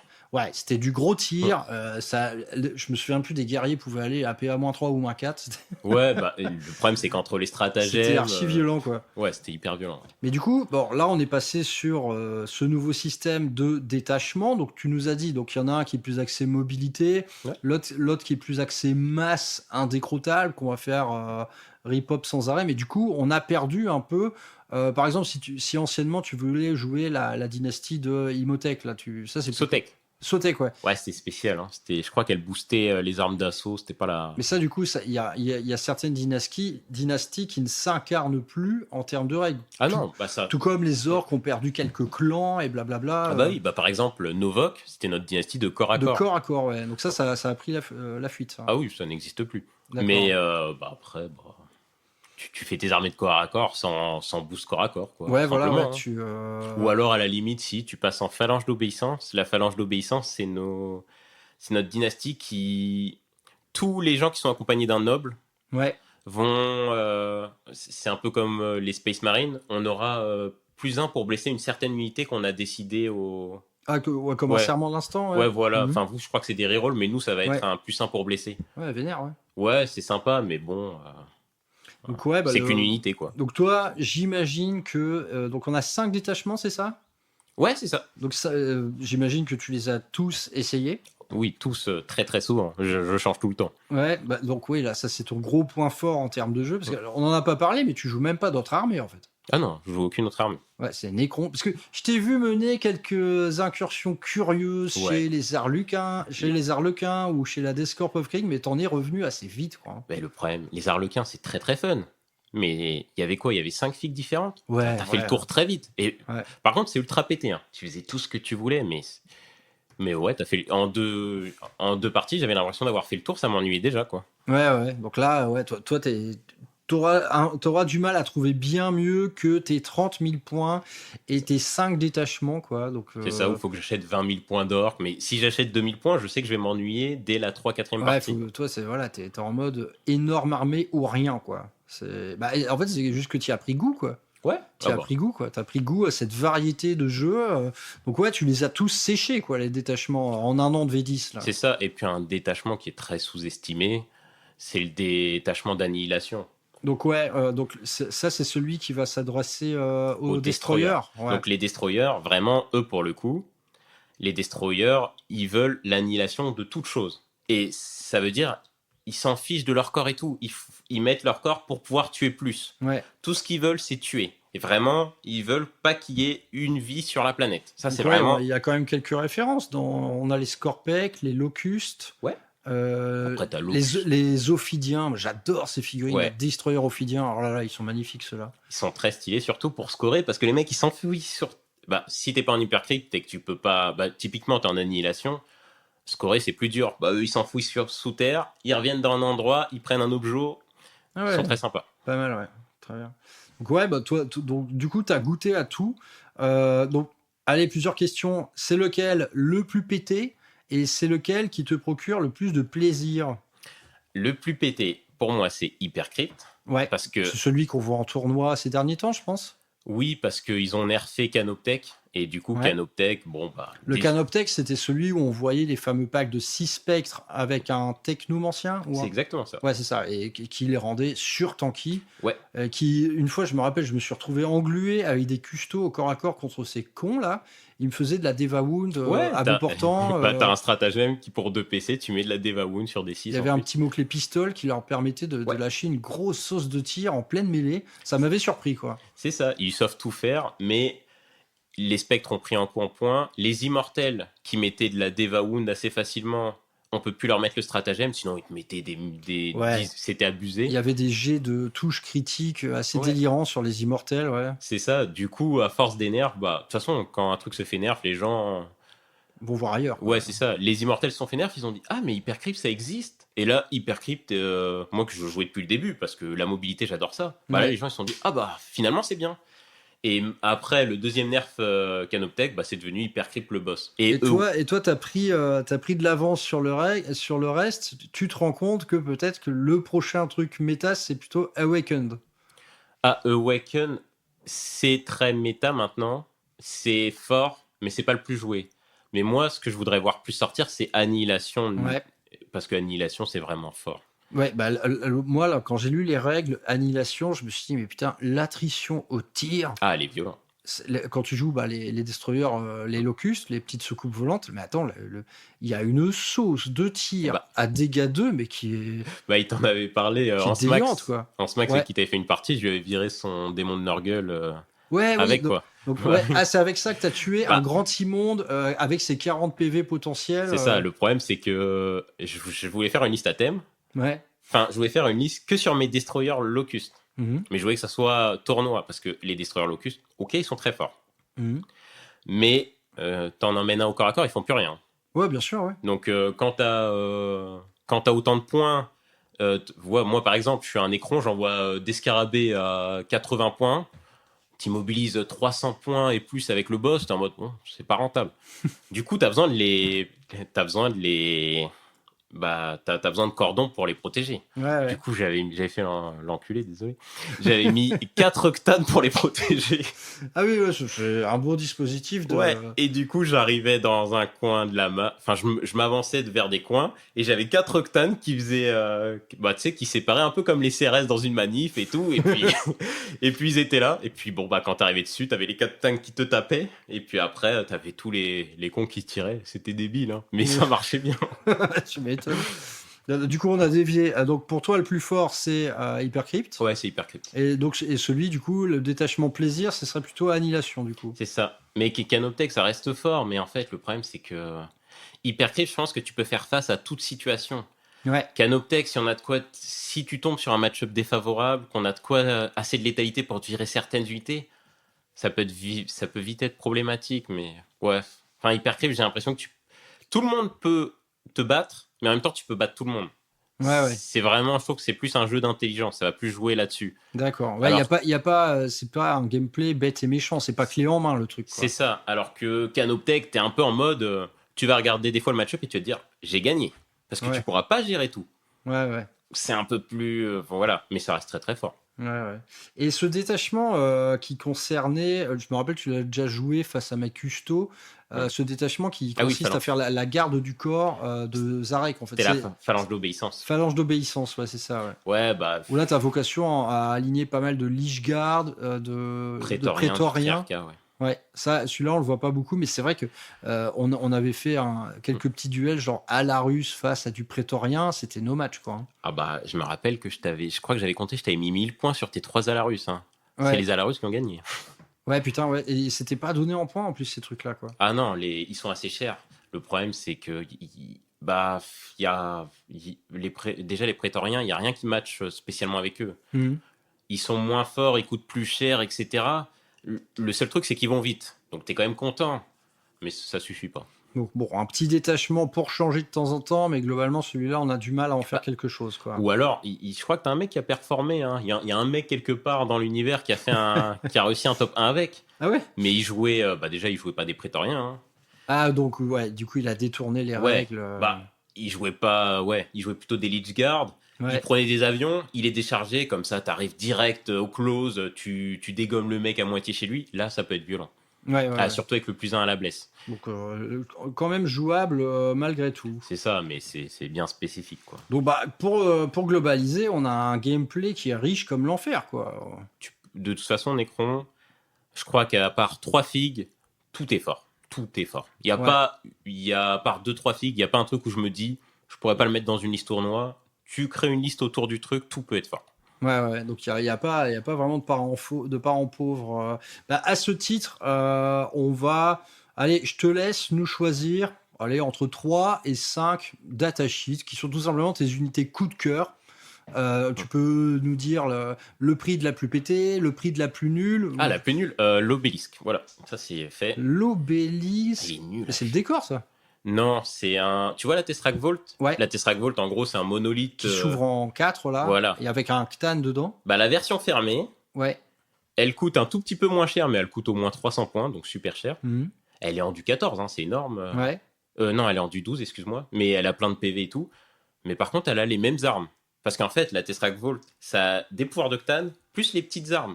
Et Oui. elle avec les petites armes. Donc t'as pas mal de petites armes, mais c'est 100 PA. Je crois, des fois, je le faisais, je suis 3 Space Marine pour 300 points. Bon, je suis en mode... J'avoue, c'est un peu. Quand je la joue, je suis en mode, s'il vous plaît, attaquez-la, sinon elle va pas être rentable, quoi. Et ouais, et t'as les décors Necron aussi, effectivement, qui sont pas terribles. Ouais, ça, je crois. Il n'y a aucun codex où les petits décors ne Ouais. trouvent une. Bah, ils pourraient être bien, mais bon, tu les mets chez toi, à moins d'avoir envie de camper chez toi, tu t'auras pas les boosts, donc c'est pas... Ouais. L'unité la plus forte du codex. Oh, ça c'est dur. Ouais, je pense que ouais, t'as plutôt un top 3 en la matière. Ouais. Ouais, bah, à un moment, j'aurais été tenté de dire Lectan au début, mais en fait, il y a tellement de malus. Le mouvement, c'est pas si facile, hein. Quand t'as 6 de mouvement, Ouais. moi j'ai vu des parties et tu dois faire le tour des murs, hein. T'as vite fait de les contourner, donc c'est pas si... Par contre, ils tankent de fou, et ils sont très forts. Ouais, ils divisent les dégâts par Ouais. 2, je crois. Hein, ouais. Ouais, bon, ça, plus la FNP, plus tout, ouais, Oui, c'est en super plus, fort. ouais. Mais ouais, donc je dirais... Franchement, il y a tout qui est fort. Hein. La plus forte, j'arriverai pas... Moi, je vais te dire mon unité coup de cœur, c'est la Tesseract Volt en ce moment. Ouais, ok. Ouais, c'est trop marrant. tu mets du tir indirect, en plus, les tirs indirects sont bien nerfs, mais nous, ça va, ça reste fort et tout. Ouais. Je- Malgré les moins 1 hit, malgré tout ça, ça... Ouais, c'est ça. Et puis, bon, tu te dis pas grave, je toucherai sur du 4, 5, 6, c'est pas grave. Mais t'envoies une telle. Et c'est flat 3, nous, notre tir indirect. Oui, PA-3, flat 3, c'est ouais, assez ouais, violent. Ah oui, on n'est pas sur, des petits pruneaux, là. C'est ça, donc c'est assez marrant. Tu vises les gens. Les gens, ils se disent tiens, je vais prendre un objectif avec 5 Space Marines. Ok, ils sont morts. Ah putain. Je les vois pas, mais ils sont morts. Une Tesseract Vault, j'imagine que t'aimes bien jouer aussi toute la partie Destroyer. Ouais, les destroyers, j'adore. Hein. Surtout les destroyers de tir. Mais Ouais. après, ils ont des gros défauts. Donc, très très fort. Si tu arrives à les protéger, c'est une de nos unités les plus létales. Touche fatale, tu peux leur mettre en hypercrypt la reroll Ouais. quand ils sortent de faible, donc hyper méga létal. Mhm. Et ils ont reroll D1 de base et full reroll des blesses si t'es sur objo. Ouais, comme beaucoup de ça. troupes, ouais. Ouais, mais sauf que c'est spam de tir, PA-2, dégâts 2, donc ça commence à piquer. Ouais, putain, full reroll là-dessus. Ouais. Et ça fait. Enfin, ouais, voilà, et ça touche fatale. Oh là là, oui. Et- Ouais, je me rappelle, hein, quand j'ai vu une liste de ça, je me suis dit, mais putain, c'est juste le tueur de Space Marine total. C'est quoi. ça. Et avec ton boss, tu passes la touche fatale à 5+. Touche fatale à 5+, full reroll.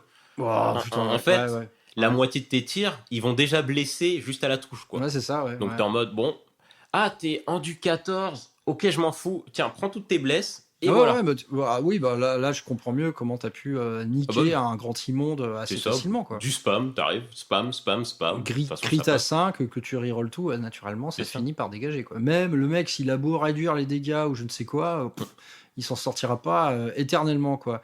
Allez, autre question, est-ce que tu joues des fois le big guy? Est-ce que tu joues le roi silencieux? Il y en a qui le jouent en tournoi. Je l'ai joué pas plus tard que la semaine dernière. J'en Ouais. ai été assez déçu, mais je pense que j'avais pas la liste pour en tirer le meilleur parti. Ouais, lui, il a tendance à synergiser avec un type de troupe en particulier ou... En gros, il peut faire reroll les as à la touche et les as à la blesse, ou alors il peut ignorer tous les modificateurs. Quand t'as des armées qui mettent Moins un Malu, dégât. moins 1 blesse, moins 1 touche et tout, t'es en mode j'en ai rien à faire. Ouais, Oui, moins 1 dégât, c'est hyper fort. ouais. Mais bon, faut l'armée qui C'est encore combat. un machin à 400 points qui a du Ouais, mal à rentrer après, dans... Il a deux gros, on va dire. Ouais, à un moment, il y avait eu un débat sur ces menhirs du triarcat. Là. Ouais, c'est l'enfer. Est-ce qu'on peut les faire revenir, ça? Oui, on peut les faire revenir, mais pour moi, putain, le mais débat, c'est- c'était pas ça. Le débat, c'était qu'en fait, tout avait le mot-clé personnage. Donc, déjà, tout. Quand tu tuais Lafitte, t'avais trois. 3 ouais. persos, ouais. T'avais Pour un 3 persos. assassinat, ouais. Et surtout qu'il a explosion. Donc, techniquement, ton obélisque pouvait exploser, tes 2 obélisques pouvaient exploser, le personnage aussi, ça faisait beaucoup, quoi. Mais tout ça, ils ont enlevé. Mais après, il est fort.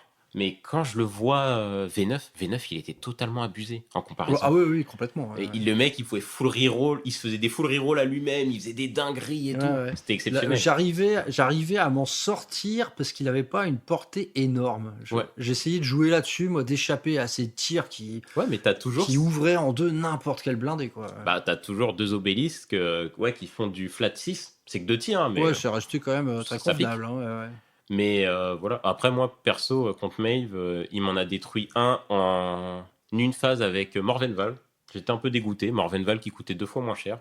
Bah, Morvenval, en cet état actuel du jeu, je crois qu'elle pourrit absolument n'importe quoi. Et moi, depuis que je la connais, Morven, elle a toujours pourri ma vie, en fait. Ouais, c'est ça. Hein. Bah, on va en parler bientôt. On en parlera avec Christure la semaine prochaine.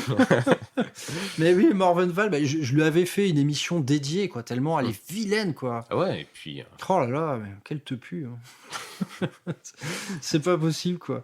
Bon, bah écoute, là, donc dans les datasheets coup de cœur, en gros, toi, t'aimes tout. Hein. C'est difficile de. Bah ouais, les scarabées, ça a toujours été mes coups de cœur. Ouais, ah oui, Mais ouais, là, ça, ils- ouais, je me rappelle d'une chouette partie où tu m'avais englué du Terminator Blood Angel, mais j'arrivais pas à me dépêtrer de ce corps à corps de merde. Il y avait un mur, un vrai mur de Ouais, scarabs. Et même actuellement, ils sont à OC0, tout ça, mais en vrai, ça fait quand même chier, quoi. Alors, avant, je les trouvais encore très bons, mais là, maintenant que des fois, des OC0 peuvent plus faire D'action. d'action et tout, Ouais. ça commence à être compliqué parce qu'en fait, la force des scarabées, c'est qu'ils coûtent pas cher. Mhm. Et t'as quand même 4 PV par tête. Mhm. Donc, mine de rien, les mecs, ils absorbent des tirs. Donc, Ils absorbent des tirs. En général, ils absorbent plus que leur point, donc c'est rentable. Ouais. Ils pouvaient prendre des objets avant, c'était rentable. Ils peuvent engluer l'ennemi, c'est rentable. Tu as toujours de quoi les rentabiliser. Maintenant qu'ils font plus d'action, maintenant qu'ils prennent plus d'objets, c'est vraiment englué, quoi. Ouais, c'est devenu ça sert à faire du move block et tout, quoi. C'est ça. Parce qu'il y a encore, regarde, par exemple, les Nurglings, encore pas mal de gens les jouent, quoi. Après, ils avaient le mot-clé infiltration, ça doit aider aussi. Ah, les Nurglings, ils sont très bien. Infiltration, c'est dur à tuer, ça prend les points. Moi, je prends pas les points. Ah oui, non, ouais, parce qu'eux, ils sont battle line, du coup, ils peuvent faire tout ça, ils peuvent faire de... Ok, ouais. Ouais, à OC0, ouais, j'avoue, on sait plus trop quoi en faire. Après, ils peuvent s'autodétruire et potentiellement, des fois, tu mets de la mortelle, tu cibles le bon boss. Ouais, mais à moult reprises, j'ai eu du Dreadnought qui perdait des PV avec des explosions volontaires de scarabs. Quelle saloperie. Mais V9, je mettais 27 scarabées, je crois. Enfin, le max que je faisais, 27 scarabées. Rien que ça, je fais un malaise en voyant ça. Là. Et tu mets 2 chronomanciens qui mettaient une 1v5+. Les gens, ils se retrouvaient avec 27 scarabées, dont 2 packs avec 1v5+. Franchement, c'était l'enfer. Ça prenait une quantité de tir, mais c'est ça. Et puis tu les laissais s'amuser avec ça, et puis tu faisais ta vie. C'était vraiment marrant. Il y a aussi Ansmax. Ouais. Je l'avais fait contre Ansmax et je lui avais mis... il avait des custos, donc ils sont pas bien nombreux. Le temps de finir les 27... T'en as pour au moins 2 tours. Au moins. C'est ça, 2 tours. Et 2 tours, mine de rien, je suis désolé, mais souvent le tour 5-4, à part si vraiment vous avez le même niveau et que c'est hyper... la game est super serrée, mais souvent T4, T5, tu sais qui a gagné, quoi. Ouais, souvent, ouais. Et là, du coup, 2 tours sans jouer, en général, c'est pas bon au niveau scoring. Ah non, oui, là, tu perds... c'est difficile à avoir le retour de tout ça. D'ailleurs, pour finir sur cette émission, le dernier système de jeu en date, Nexus Paria, quelque part, est à ton honneur. Est-ce que tu as pu essayer justement, tu vois, on parle de ces parties qui ne sont plus disputées T4. Ils nous ont mis en place ce nouveau système de missions secrètes. Est-ce que tu as pu l'essayer ? Est-ce que ça t'est déjà arrivé d'être un peu en retard au score ? Toi, ça t'arrive pas souvent, ça, malheureusement. Et de jouer le tout pour le tout sur une mission secrète. J'ai fait que 3 parties là depuis, et non, j'ai pas été en retard sur le score, du coup, j'ai pas pu tester. Mais ça a l'air super intéressant. Faut que tu joues une armée de merde, mon gars. Faut que tu joues je sais pas. Non, mais là, je pense que la partie de ce soir, j'aurai l'occasion de l'utiliser. Ouais, très bien. Ouais, donc bilan positif du coup pour ce nouveau deck de cartes. Moi, j'ai essayé 2 fois, j'ai pas trouvé que ça révolutionnait le bazar, vraiment. J'ai pas pu tester assez, mais bon, le fait que les troupes aient un peu plus d'utilité, c'est quand même cool. Ouais, la battle line à l'honneur, c'est quand même bien. On avait des objectifs secrets là avant qui servaient à rien. Ouais, c'est clair. Franchement, personne ne les utilisait. Là, t'as une utilité, ça peut faire des retournements de situation. Ça, c'est intéressant. Et j'en ai vu à l'assaut des gens qui ont gagné grâce à ça. Ouais, parce que en fait, maintenant, tu peux faire dans la prévision. Ouais. Tu veux dire, en fait, je vais accepter d'être en retrait pour mieux me préserver ou je sais pas quoi. Tu vois, typiquement, le gars qui a un gameplay un peu chelou, type Imperial Fist, son gameplay, c'est de ne pas bouger. Ok, pendant 2 tours, je bouge pas, je te tire dessus. Et naturellement, je vais être à la peine au score. Et je vais me servir de cette mission secrète pour éventuellement rebondir. Donc, ça peut rajouter. C'est ça. Moi, je compte bien essayer un jour, tu vois, de partir avec une liste, je sais pas, auto-nerfée ou vraiment très particulière pour être sûr, quelque part, de me faire niquer au score et on verra ce qui se passe après, quoi. Mais ça peut être super bien. On va essayer. En tout cas, ça s'appelle Nexus Paria. Bon, on voit pas trop ce qu'il y a de Nexus Paria là-dedans. C'est une appellation qu'ils ont choisie, quoi. Bon, écoute, je pense qu'on a... Est-ce que tu penses avoir tout dit ? Est-ce que tu as des choses à rajouter concernant les Necrons ? On a fait à peu près le tour. Ouais, oui, là, le but, devant l'épaisseur du codex, on n'allait pas décrire toutes les améliorations et tous les stratagèmes, ce n'est pas possible, ça aurait été extrêmement... Ça aurait été possible, mais ouais, fallait rajouter 2 heures, quoi. Ouais, voilà, ça aurait été un codex review, des codex review, vous en avez partout sur YouTube, les gars. Le but, c'est de ne pas faire de la redite. Cependant, je vais vous proposer 2 petits compléments d'informations sur les Necrons. J'ai relevé 2 vidéos YouTube qui sont absolument fondamentales. D'une part, si vous voulez réviser votre guerre céleste, eh bien, je vous renvoie vers Indomitus 40K, que je ne présente plus, que vous connaissez tous, je l'espère, qui nous a fait une vidéo fleuve sur la guerre céleste, mais extrêmement bien faite. Narration au top, musique au top, des visuels de fou. Vous connaîtrez tout des anciens, des nécrontyres, voilà, de tout ce segment-là qui date de plus de 65 millions d'années. Et deuxième recommandation, cette fois pour les anglophones, c'est chez Warrior Tier que ça se passe. Ça s'appelle Exploring the Segmentum Obscurus by Trazyn. Donc, c'est-à-dire qu'il se met à la place de Trazyn l'Infini pour vous faire une visite guidée de toute la galaxie de Warhammer 40 000. Là encore, en termes de mise en scène, de visuel, de narration, c'est au top. Et il y a même quelques petits traits d'humour, parce que ce cher Trazyn, il est... Ouais. Donc, on l'a vu ensemble, les Nécrons ont ce côté un peu zinzin. Et quelque part, c'est pour ça qu'on les aime aussi, je pense. Hein. Ouais, ça fait leur charme. Bon, bah écoute, Odzi, je te remercie pour cette émission bien velue. Toi, qu'est-ce que tu souhaites pour la suite de la V10 côté Nécron? Là, d'habitude, je pose cette question-là aux gens qui, par exemple, sont encore en index et donc qui ont tout à attendre. Toi, en vrai, t'es déjà un homme comblé, quoi. Bah moi, vraiment, je souhaiterais que on se fasse un peu nerfer. Ouais. On n'est pas au top, donc il n'y aurait pas trop de raisons. Mais en fait, je souhaite que les autres races soient plus haut et que nous on soit plus dans le bas de la méta. Ah ouais, parce que tu t'ennuies, tu gagnes trop, du coup, t'as envie Oh là là, non, pas du tout. Non, c'est juste que j'aime bien quand t'es pas au centre de l'attention. Là, concrètement, t'arrives, tout le monde connaît ton armée, tout le monde sait tout. Ouais, c'est le problème pas aussi, hyper quoi. marrant. Moi, j'aime bien quand t'es un peu l'outsider et que tu viens avec ton armée nulle. Ouais. Et t'es en mode, ah putain, mais en fait, ça peut être fort, quoi. Ouais, bah tout Et peut, ça, c'est- tout ouais, peut voilà. potentiellement... Et je trouve ça cool, alors que être en mode, ah, t'as l'armée bis avec la liste bis, bon, je sais Ouais, pas. ouais. Ah, là, regarde, moi, là, on se parle mi-août 2024, mais Blood Angels sont des prédateurs de la méta. Mais en vrai, donc j'ai fait 3 parties dans ce nouvel état de fait, hein, c'est-à-dire depuis qu'on leur a mis un plus de force, etc. Et donc, évidemment, c'est devenu des brutasses, quoi. Ouais. Et en vrai, c'est moins intéressant que d'habitude, je trouve. Parce que là, la Compagnie de la Mort, en l'état des règles, c'est enjeu 0. Quoi que je charge, Ouais, ça part. rien ne peut survivre à ça. Hein. On parle de 40 attaques qui full reroll, qui plus un bless, qui devastating wounds, enfin, tu vois, c'est l'overkill, il est total, que tu peux ajouter un lethal hit. Enfin, j'ai déjà chargé Angron, Scarbrand, un Ctan, un Landrider, là j'en parle même pas, tu l'épluches comme une clémentine. Bon, il y a un petit manque de... Ouais, puisque tu cherches en général, c'est les parties où il y a jeu égal, quoi. C'est le plus intéressant, c'est quand tu mets 20-0, tu t'amuses rarement, tu rentres pas chez toi en mode « Ah, la partie a duré 30 minutes, c'était super. » Non, quand c'est en auto-kill, c'est un peu... Après, il y a des contres. Hein. Par exemple, cette Compagnie de la Mort, tu lui mets une réduction des dégâts de 1, bah ok, là tu divises toute la létalité par 2. Mais bon, ces contres, tout le monde ne les a pas. Donc bref, oui, c'est cette quête impossible de l'équilibrage parfait. Mais quelque part, on se ferait chier également si le jeu était équilibré à merveille. Bon, on pourrait plus rager sur les gens, avec ton armée pétée là. Ouais, voilà, il en faut toujours un, le petit joueur pété du moment. On en a besoin aussi, ça nous fait jaser, ça nous fait rigoler aussi. Bon, bah écoute, Ozzy, merci pour tout. Et de toute manière, on se revoit prochainement dans le petit cadre associatif. Donc, pour rappel, le Saint-Hobby, région Picarde. Donc, n'hésitez pas, tout y est. Il y a un Discord, il y a un président très sympa. Et au plaisir de s'y retrouver. Ouais, merci pour l'invitation surtout. Je t'en prie, mon cher président. Allez, portez-vous bien tout le monde. Bonne lecture, bonne peinture et à plus tard sur Rural Fucking Hammer. Ciao!